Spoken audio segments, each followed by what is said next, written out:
Hello YouTube, just want to do a quick video review of my Parnis pilot watch.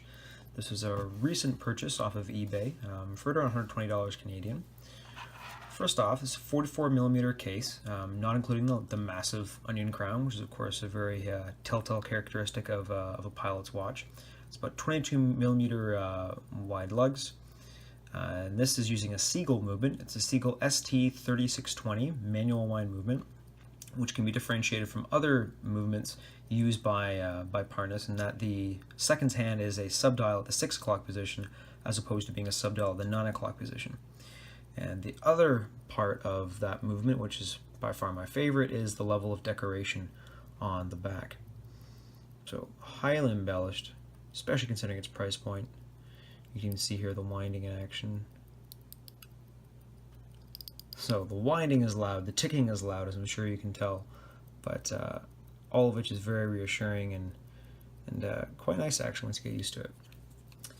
The leather strap, I heard a lot of people complaining about leather straps, saying that the quality is kind of shoddy. I mean, I can't really complain, to be honest, for its price. The stitching's quite nice.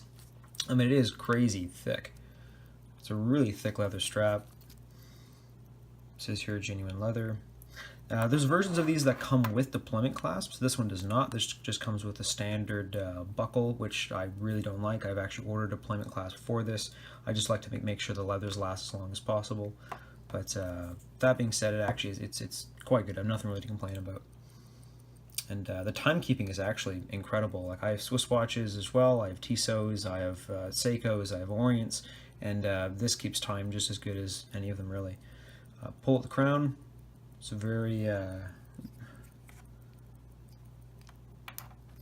fairly loud sound. Of course, it's not a hacking movement, so the second hand continues to tick away as we change time. Yeah, everything's very well put together.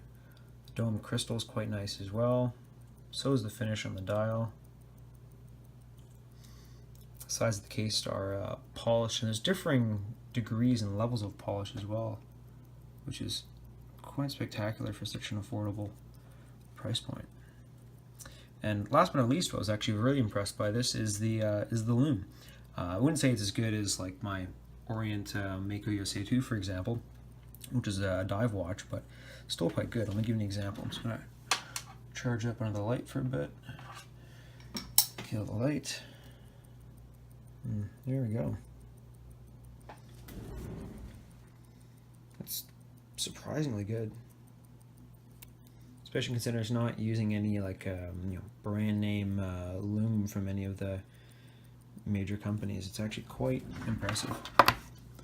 So all in all, very happy with this purchase. And even being 44mm, I don't have particularly large wrists. I was kind of worried at first as to how it would fit, but I'll give a wrist shot here. It's I mean, it's big, it's got a presence, but it's quite nice because it's not particularly thick, so I'm very, very pleased. Highly recommended, especially for the price. So there we have it, Parnis Pilot Watch.